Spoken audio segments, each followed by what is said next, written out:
What difference will trusting God make in your relationship with other people? All the difference in the world. And we're going to talk about that today on Love Ed with Julie and MJ. Hey, but before we, I don't know where that came from, but before we talk about trusting God, let's talk about trusting other people. In particular, let's talk about my wife. Very trustworthy. Yes, but when I met her, you might say that she had some trust issues. Well, you have issues, yeah. Yes, but you had trust issues. So that they know it starts with a T, the letter T. Capital. Yeah, well, he's right. And as is common today... I'm sorry, what did you say?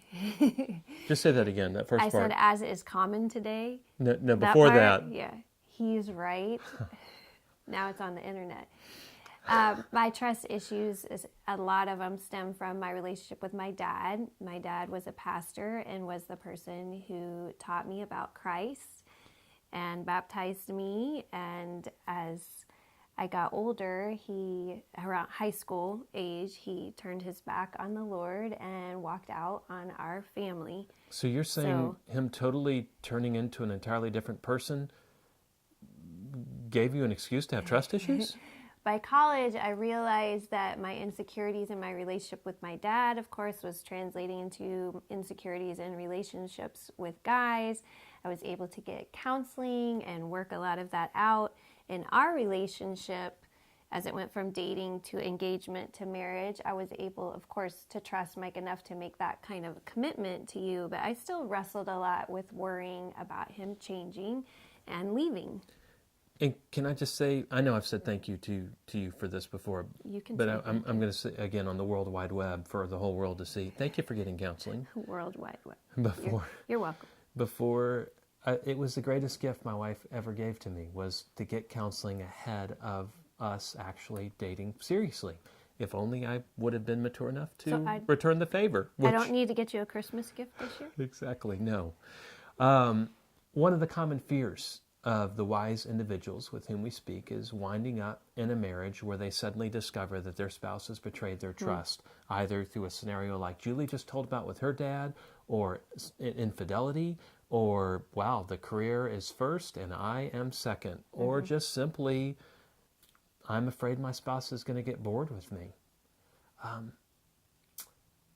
At the end of the day, though, even if you wind up with a spouse that you can trust, like I can Julie, there's situations that are going to happen beyond the control of your family that are going to betray your trust in a huge way. It's going to happen. It's happened for us in big ways on at least 2 occasions. Trust will be broken.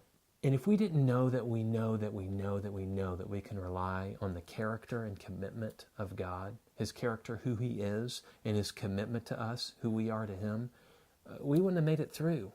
It just wouldn't have happened. But you can't really know a God. You can't really trust a God that you don't really know. And as Julie said when we were working on this video, she said, you don't know God just because you met Him.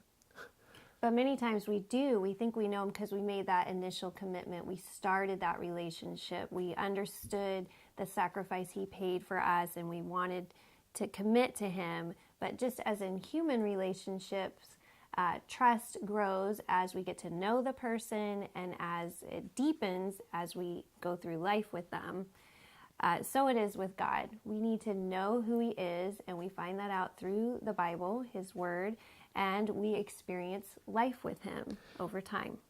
As far as God's character, we cover 6 key characteristics that you can know, that you know, that you know about God. That when you actually put those 6 characteristics together, it creates a foundation on which you can build a stronger trust relationship with God. We cover that in the blue book of the Love Ed Study Guide series, Beyond Sex and Salvation. You can see a little link below this video to read more about that. Right, and it's been 4 weeks since we issued a challenge to put aside something that was taking away your contentment with where God has you in life. We would love to hear how that went and what you did. That if you don't know what we're talking about, the video is called, Is This One Thing Stealing Your Contentment? Like my husband being a mime is stealing my I don't know. I It started was so doing. random. I started acting out what you were saying, and I got all caught up in it. Anyway, again, you can comment below this video with that.